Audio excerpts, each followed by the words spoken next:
Synergy loves company.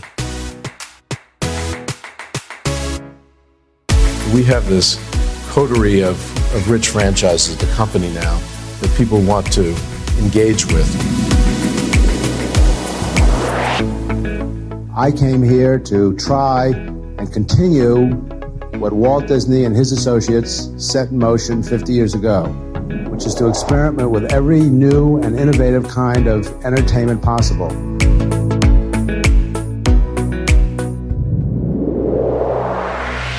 It's what they hope to do here, to really develop something that, it's just more than an entertainment enterprise. It's something that contributes in many other ways.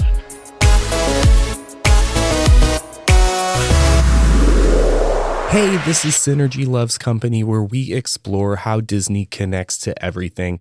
I'm Eric, and I want to thank you so much for taking the time out of your day to keep me company and listen.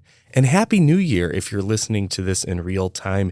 It is January. It's that time of year that we usually look back to the last year and then look forward to the new year and what's coming down the line.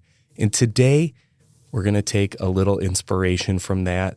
And at the top of the show, I'm going to take a look at something I did last year but haven't talked about yet. In December, I visited the Disney 100 exhibit in Chicago with my family. But then later on in the show, we're going to talk a little bit about what Disney stuff I have in store for the new year and how that's going to affect the show. So make sure to stick around to see what's coming up later this year. But of course, now we're going to look back to that Disney 100 exhibit. So you may have heard about this one. It started off in Philadelphia. There's one in London right now, too, over in Europe. But recently, in November, the Philadelphia Disney 100 exhibition moved to Chicago. It's going to go on to Kansas City after that. It's kind of following in Walt's footsteps, Chicago to Kansas City.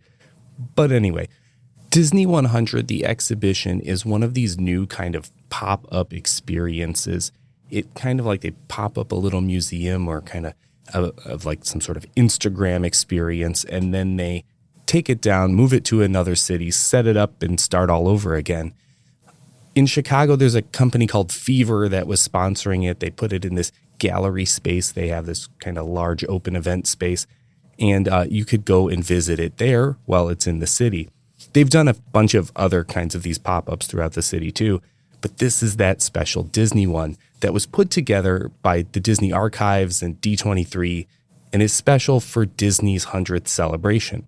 Disney 100, the exhibition, is set up in kind of a little bit of a different way than you might think, not like a book where it might be chronologically or a biography of the company. It's set up in a way that is supposed to reflect 10 of Walt Disney's philosophies, the way he looked at the work that he did and the advancements of the Walt Disney Company. To kind of reflect the layout of this exhibition, I'm going to do this podcast episode to be kind of in line with it. What we're going to do is I'm going to take you through each of those 10 galleries and explain what they had to do with Disney, maybe where where the name of the gallery came from in some cases, and then tell you what my favorite item in each of those galleries are, or maybe favorite items, because there's a couple of them where it was really hard to choose. So let's get to it. When my family arrived, we did have time tickets, so we had to wait a little bit before we could get into the first room, which isn't one of the galleries, so we're not actually starting our countdown yet. But that first room was something I do want to address because it was something that was super hyped about this exhibition, and that's the Walt Disney hologram. Now, I heard mixed reviews. I did hear some people who thought it was the coolest thing since the Tupac hologram, which I never saw. And some people thought it was not so cool. I gotta admit, I was kind of underwhelmed by the Walt Disney hologram. It was definitely projected. Maybe it was where we were standing in the room. We were kind of far back, and it just looked like it was part of the screen. What I thought was more entertaining about this space was the screen kind of bled into the walls as far as projection went. So like as you were watching the screen, something might pop off and then be projected onto the wall. So I kind of found that more exciting than the Walt Disney hologram. I had high hopes for it because I had heard that some people really liked it, but I don't know. If you really liked it or you didn't, I'd like to hear what you might have had to say about it. So if you saw this maybe in Philadelphia or in Chicago, let me know what you think. Tell me I'm wrong. Tell me what you loved about it. But anyways, let's get into the galleries. There are 10 galleries. I'm going to list them off as we go, and I'll tell you all about them. And then, of course, my favorite thing in each one. So the first gallery that we came to was called Where It All Began. So when the Disney 100 exhibition started, one of the ways they built it was that it would be great for all generations. So if you came with a multi-generation family, much like to the Disney parks, everyone would get something out of it.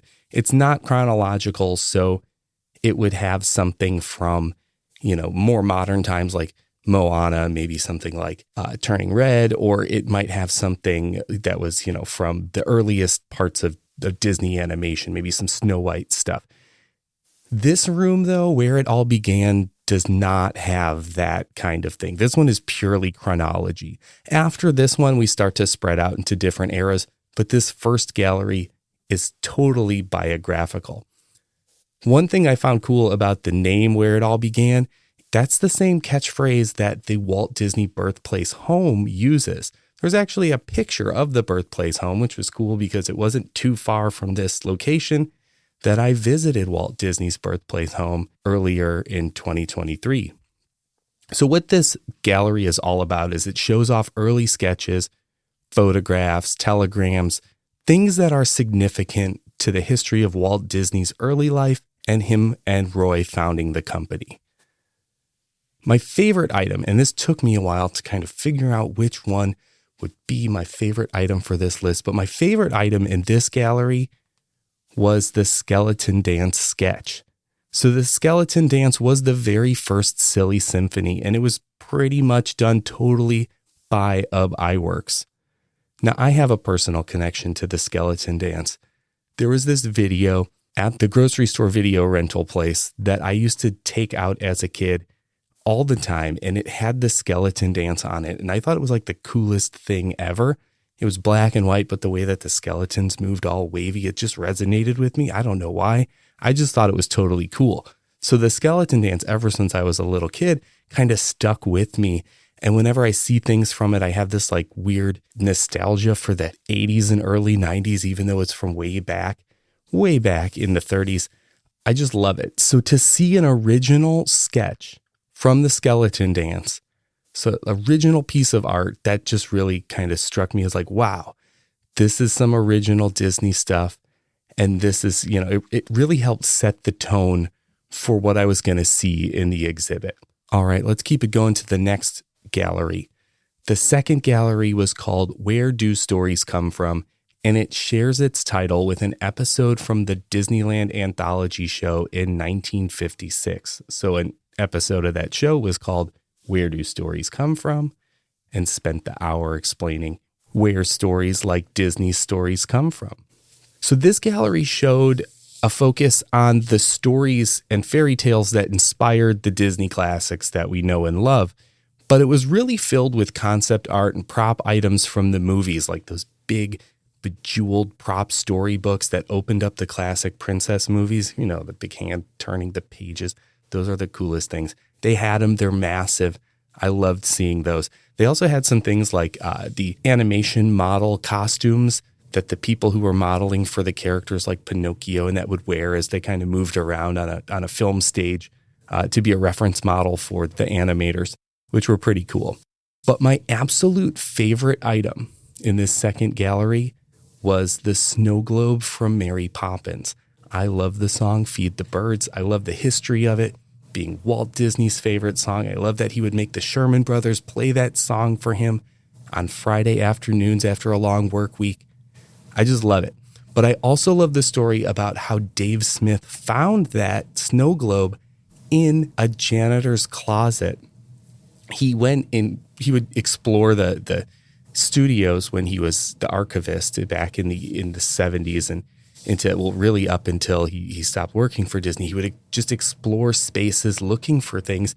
And he came across the snow globe from Mary Poppins just in a janitor's closet. Apparently the janitor had found it thrown away, thought it was cool, pulled it out of the garbage and put it on the shelf.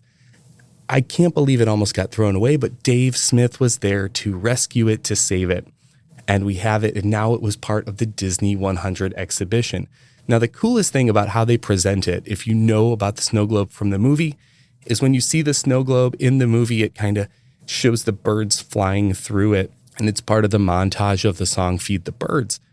In the exhibition, you would look into a small little window. It was pretty much an unassuming window, but inside of it, you would see the snow globe, you would see the scene behind it, and they projected these birds to make it look like they were flying right through the snow globe in the scene, just like in the movie. It was really a pretty cool experience to see it that way. So it was that little extra magic they added to it that I think put it over the edge for me. The third gallery is called The Illusion of Life. And the significance of this gallery's title is that it shares its name with a famous book about animation by Frank Thomas and Ollie Johnson, who were two of the original 9 old men. There's a great documentary about Frank and Ollie that you can watch on Disney Plus, actually. And of course, just like that book itself, this gallery is dedicated to Disney animation. It really focused a lot on characters from animation. There were these cool color flip cards where you could try to guess what character it was based on the color palette. They had this giant touch screen where you could scroll through different characters, see some of the ideas that went into making them and some different concept art and things like that. So it was a really cool room to be in that focused on characters. Some of my favorite items were the animation maquettes, the little inspirational models, those 3D concept art models that the animators would work with when they're drawing the characters at different angles and things like that. And they really had maquettes from really every Disney era. There was like a funny little Buzz Lightyear one that looked nothing like Buzz Lightyear, but Pixar used as an early kind of model and inspiration. But my absolute favorite one of the maquettes was the Judge Doom from Who Framed Roger Rabbit.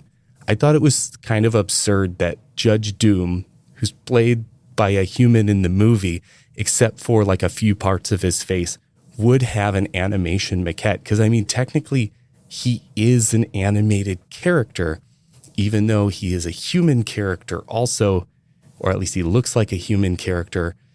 He's Christopher Lloyd, but he's also animated and he's totally diabolical. And it was really cool to think of animated characters in that way, even if they were kind of live action animated characters. But where Illusion of Life was all about animated character, well, mostly about animated characters, the Spirit of Adventure and Discovery was all about live action. The fourth gallery was dedicated to those adventurous live action films. This is the one that had those Disney action adventure films, but also those Marvel and Star Wars films. So there you go for those Marvel and Star Wars fans out there. This is where your story starts kicking in here in the fourth gallery. They had some really cool items for Marvel and Star Wars. They had some helmets from Marvel. They had a Porg from Star Wars, and you could even see kind of the electronic puppetry, like cord hookup, if you kind of looked from the side and the back at it. It was really cool. I got a picture of that. I'll post it on Instagram. You could see where you could kind of see that cord popping out the back. But my absolute favorite item of the Spirit of Adventure and Discovery was the mini Nautilus that they used for filming 20,000 Leagues Under the Sea. The submarine itself was probably only about 6 feet from the front to the back, from the nose to tail. So it was one of those really cool things that reminded me of watching the practical effects that they would show in Star Wars. But then if you watch the ILM documentary, you can see that really those are just tiny models of TIE fighters and X-Wings. And the same happened with this Nautilus. So even though you would think of the Nautilus as something being gigantic, it's actually the one that they filmed was not as big. I mean, it's still pretty big. Like, I don't think I could lift it myself, but it's not as big as you would think the movie would make it look. Now, I got to tell you something. I have never actually seen 20,000 Leagues Under the Sea. Don't hold it against me. I'm actually fixing it very soon. I'm on another podcast called the Rare Cuts Media Society. And one of the things we do is we pick different movies or music each month to make a whole panel of people listen to and give their thoughts. We're currently doing a little bit of a theme where we're picking movies that we've always been meaning to watch but never have gotten around to it. And my pick for February is 20,000 Leagues Under the Sea. So I'm watching it for that podcast. I'll have that episode on that other feed for Rare Cuts Media Society coming soon. And of course, I'll let you know when it's out if you're following me on socials. So you could take a listen to that, because that's going to be one of those where Rare Cuts Media Society dives into Disney again. Yes, pun intended, because we're going to watch 20,000 Leagues Under the Sea. The next gallery in the Disney 100 exhibition is called The Magic of Sound and Music. And this is a good time to mention that all of these galleries have really, really cool corresponding poster art that goes along with them. So the Magic of Sound and Music, for instance, has a picture of Professor Owl, which I thought was a pretty deep cut because he's from the Disney Adventures in Music series that came out in 1953. It had Whistle, Toot, Plunkin' Boom, and Melody. There were only ever 2 shorts. But Professor Owl, you might remember if you were a sing-along songs fan back in the 90s. He was used in those videos too. But I loved seeing Professor Owl on the poster for The Magic of Sound and Music. So this one, I'm guessing you can guess that a gallery called The Magic of Sound and Music would be all about Disney recordings like Disneyland Records, Buena Vista Records, but also those songs that are in Disney movies and that wonderful music that we're used to. So throughout this section, we had things like listening stations where you could actually hear Disney music. There was some sheet music from original scores. And then there was my favorite thing. All the different little devices, Foley devices, they would be called in filmmaking, that they used to make the sound effects. And my absolute favorite one was Tinkerbell's jingles. So whenever Tinkerbell speaks, I guess you would call it speaking, in the Peter Pan movie, the original Peter Pan movie, not all of that Disney fairy stuff, but in the original Peter Pan movie, when Tinkerbell speaks, you hear this kind of like jingle jangling, and it sounds like bells. But they had this device that was kind of like wires all connected to a frame, and on those wires there were these little shards of metal that would kind of clang together. It looked like a medieval torture device, I'm not going to lie, or like some really creepy mobile that you would scare a child with by hanging it over their bed. It did not look pretty, but it made that beautiful kind of jingle jangling noise that we know as Tinkerbell's voice. It was pretty cool to see that that's what they used to get the sound of Tinkerbell. Gallery number 6 was called The World Around Us. And the significance of this name is that it shares a name with a Disney book for kids from the Disney Fun to Learn and Read series, The World Around Us. These are those books that you could get from the grocery store. I know I had a couple of them. You would save stamps at the grocery store, and then you could buy some books. It was kind of a weird program, and some of you are not going to believe me if you weren't around in the 90s and would collect stamps at the grocery store to buy books or cookware or whatever. I don't think grocery stores even do that anymore. But The World Around Us is really it's really about Walt Disney's travels, but also the Disney nature films and how Disney as a company and Walt Disney as a man have explored the world around us. Get it? So this would get into things like the true life adventures and Disnature, but also some of Walt's famous trips. So my favorite item in The World Around Us, which was actually a pretty small gallery, my favorite item was Walt's pants from his El Grupo trip. And the reason this is my favorite item is because I thought it was just pretty absurd. They had this room that was dedicated to like the true life adventurers, Disnature, Walt's travels, and they just, here's a pair of pants that Walt wore in South America. I guess it's hard to bring things from around the world into this Disney exhibit and have them be relevant, but Walt's pants were there representing for Walt's travels in South America. So I got to see Walt Disney's pants. That was pretty I guess it was pretty cool. It was weird though. It was kind of weird, not going to lie. Gallery 7 though was called Innoventions. And if you are a Disney Parks fan, you probably got it right away. Because if you've gone to Walt Disney World and Epcot, there was a section called Innoventions. And if you were a Disney Parks fan in California, you also could have visited an Innoventions in Tomorrowland. So these have significance to the parks. And this section, actually, this gallery had a lot to do with some of the things we know and love the parks for. But this whole section, this whole Innoventions gallery was about the technology that Disney has developed over the years. And really, this is probably one of the best galleries to show off what they were trying to do. Originally with the Disney 100 exhibition, like I said earlier, they wanted people to be able to bring multi-generation families with them, and everyone from grandma down to the youngest kids would get something out of each gallery. Some did it better than others, and this one maybe does it the best because we had things like models of the multiplane camera, which of course were for early animation in the Walt Disney Studios. But then there were things like the audio animatronic control panels. There was an audio animatronic hand that you could control. Just a lot of technology that Disney has used, whether it's for filmmaking, whether it's for the parks, just kind of everything technology. My favorite item, and I was super excited to see it the minute I walked into the room, was the Pixar machine.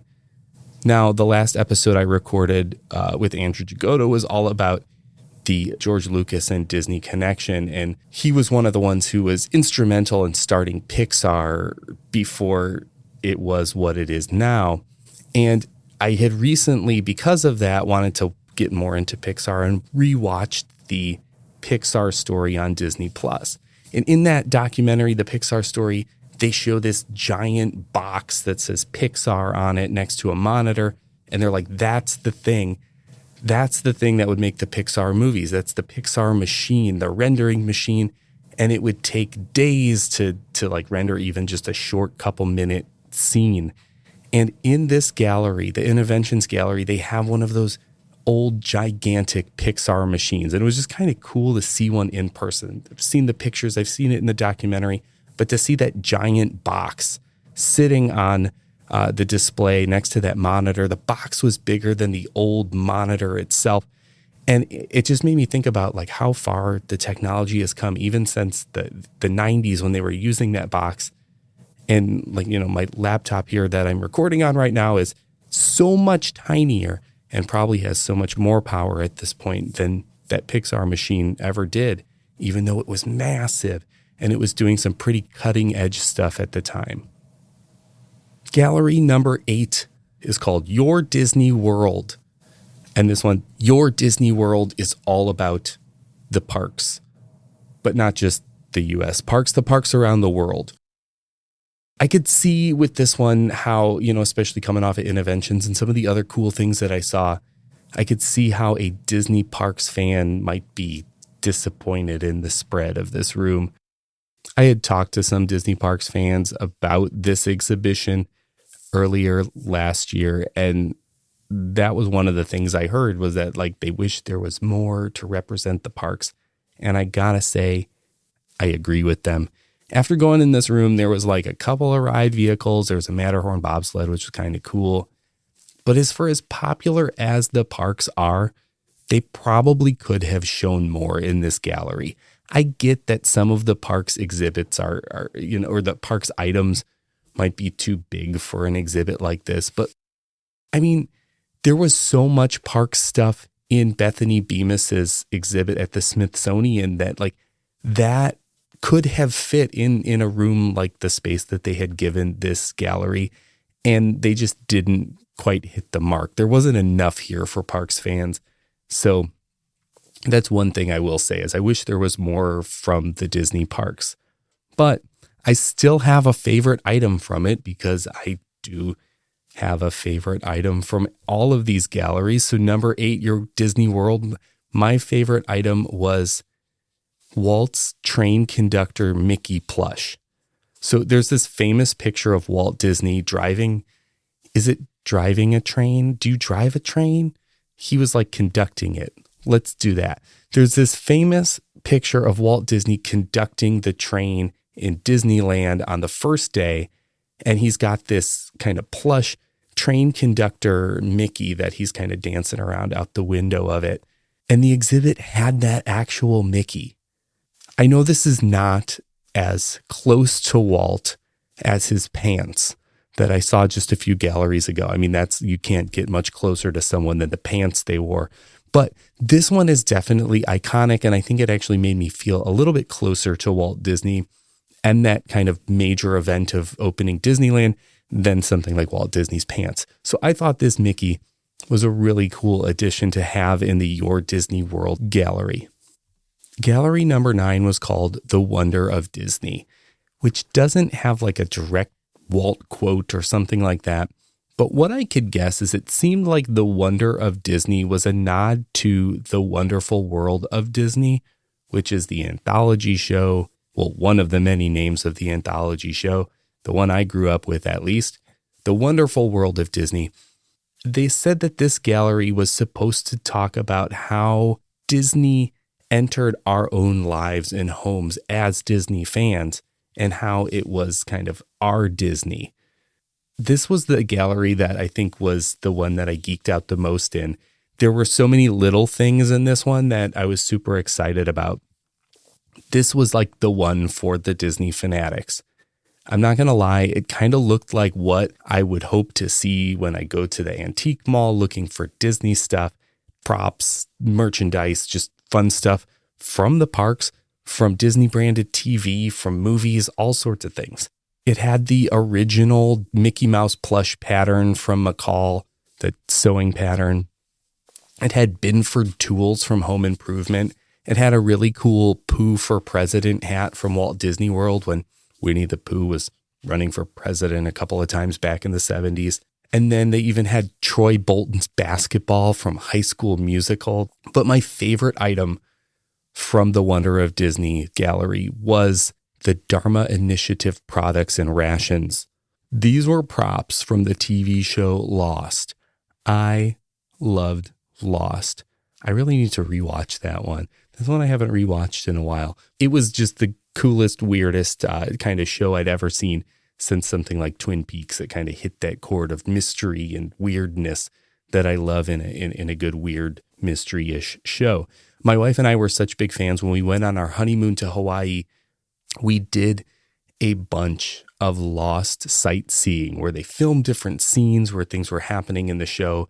The show filmed in Hawaii, so we went and saw all those things. Now, this was pre-Aulani. We couldn't do the Disney stuff because it didn't exist yet, but we did do all the Lost things we could do in Hawaii.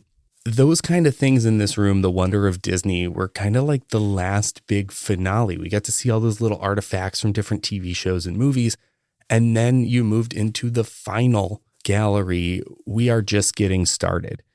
So this quote is definitely a Walt quote. It comes from a speech that Walt Disney gave during the Tencennial of Disneyland in 1965. Since the beginning, Walt always wanted Disneyland to be in a state of becoming, always changing, always adapting, always evolving. But in 1965, 10 years in, he said, I just want to leave you with this thought, that it's just been sort of a dress rehearsal and we're just getting started. So if any of you start resting on your laurels, I mean, forget it, because we're just getting started. He repeated that twice, just getting started. He wanted to show that, no, we're not going to say, okay, we did this for 10 years. This is what it is. This is what it's going to be. No, we're moving forward. It's going to continue to grow and change. And really the Disney parks, the Disney company has continued to grow and change since then.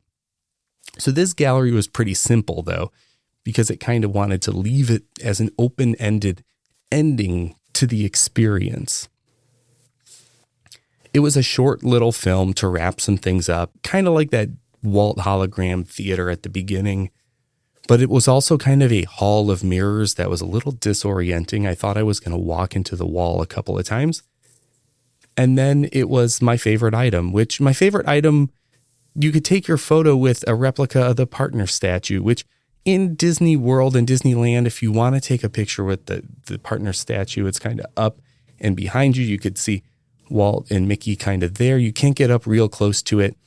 But this one, you could get right there next to Walt or Mickey and take your picture. So that's just what I did. Me and my kids went up by Mickey, and my wife snapped our picture next to Mickey and Walt. So it was really kind of a cool way to experience the partner statue and a way to kind of end the Disney 100 exhibition before, of course, exiting into a gift shop. Yes, there's more, because even though the galleries are done, the gift shop is just beginning. What kind of Disney experience would it be if we didn't exit into the gift shop? So the gift shop, let's talk about the gift shop. I don't necessarily have a favorite thing in the gift shop. There were a lot of cool things. I do love to buy Disney stuff. And it definitely felt like an old school Disney store in that gift shop to some extent. I mean, I guess anything full of Disney stuff these days will feel like an old Disney store because we don't have them around so much anymore. But one of the things that made it felt that way is when I was talking to one of the employees, she mentioned that a lot of the people working this gift shop had previously worked at the Chicago Disney store. So that was kind of cool. One thing that I found there was a lot of books. I love to buy Disney books as a librarian, as a Disney fan. Those are my favorite kinds of books. And it was cool to see this many Disney books in one spot. So I found 2 Disney books were more related to the exhibition than I had originally thought. 2 of them that I also ended up getting my own copies of. But anyways, one of them was The Wonderful World of Coloring, Disney 100 Years of Wonder. This one had a coloring sheet of each of the posters of the galleries of the exhibition, which is really cool. I didn't know that. I had seen the coloring book at different places before, but I didn't realize it was as tied to the exhibition as it actually was. So that coloring book, I made sure to pick up a copy of that. And the other one was The Story of Disney 100 Years of Wonder by John Baxter and Bruce C. Steele. This is that big Disney 100 silver book that came out at the beginning of the celebration, the year of celebration. And I found out it was organized into the same 10 sections as the exhibition. And it kind of reminded me of one of my other favorite Disney books, which is Disney, The First 100 Years by Dave Smith and Steve Clark. That's the big red book that came out when Disney celebrated the first 100th anniversary. Remember, they celebrated the first 100 years, the 100 years in 2001, because that would have been Walt's 100th birthday. That's when they put that big giant Sorcerer Mickey hat at the MGM studios, as it was. So yeah, this is the second time that we're celebrating 100 years of Disney, but I digress. That red book that came out with that celebration, I really loved it. That one was very chronological, but kind of gave that story of Disney. This one has a similar vibe and feel, lots of pictures, lots of anecdotes, but it moves in the order of the exhibition through those different gallery titles. Both of those would be cool books I would recommend to pick up, and I would definitely recommend if you can't get to the exhibition and you kind of wanted to get a similar experience, that book can give you a lot of the same kind of vibe and feels of this exhibition. Overall, I am super glad that Disney 100, the exhibition, came to Chicago, came to my nearby city here that I could go visit it. I wish that Disney would do more things like this. I love this sort of thing when they're going to come to Chicago, I'm going to visit it. I know some people had different opinions about what this was or what it should be, but at the end of the day, I love when Disney does stuff like this. I love One Man's Dream over in Hollywood Studios. If you love One Man's Dream, I would definitely recommend this. You would love this. It's in that same vein. And I wish Disney would put more things like this into the parks, outside of the parks. Maybe offer more accessibility to the archives for the public to come in, to the Walt Disney Archives, to the animation archives, different sorts of tour experiences. This experience also really made me want to see the Walt Disney Family Museum and kind of those other Disney museums around the U.S. But that reminds me, at the top of the show, I told you that we were going to look back at the Disney exhibition visit that my family and I did last month, and we were going to look forward to what's coming next in 2024 for Synergy Loves Company. So let's get on with it. My outlook for Synergy Loves Company in 2024. First up, I want to talk about some new things for the show. Number one, I got a new studio setup. About once a year, I like to kind of refresh my podcasting studio. Each time, I think I make it a little bit more show ready for maybe more video content. If you didn't know, I put some video clips sometimes up on YouTube. You could check it out there. You could also now listen to the podcast itself on YouTube, like watch a little video. Well, it's not a video. It's like the album art and listen to it at the same time. So those two things are out there, but I think I want to kind of incorporate more video as much as I can. But if you want to see what I did to my studio, check out my Instagram. You'll see some pictures. I got some pictures of some new and exciting setup and different things around my studio. Take a look at that. It's at Synergy Loves Company. Another thing that's new, I guess it's not necessarily new, I'll say I'm continuing it through this year, is about halfway through last year, I started doing more episodes more often. It used to be about once a month. Now it's about once every 2 weeks.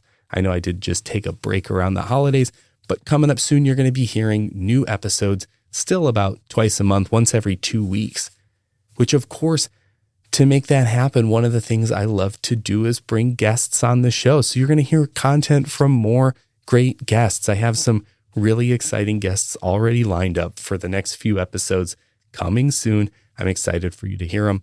Some good topics, some good guests. That'll be good stuff. So more great guests in 2024. Another thing I'd like to try out in 2024, I don't know when it's going to happen. It'll be sometime within the next year. Consider it a Synergy Loves Company New Year's resolution, is I want to expand the universe of Synergy and add some more elements, like maybe a live stream here or there where we could get together, we could talk in real time, hang out, talk Disney, all sorts of cool stuff. So stay tuned, definitely subscribe, find me on socials, and you will hear about anything like that that's up and coming. In fact, my next New Year's resolution, we'll say, for Synergy Loves Company is to get better at social media, especially Threads and Instagram. I kind of miss the old Diz Twitter. It's kind of disbanded and separated and not exactly where it used to be. I feel like it's not as active as it once was.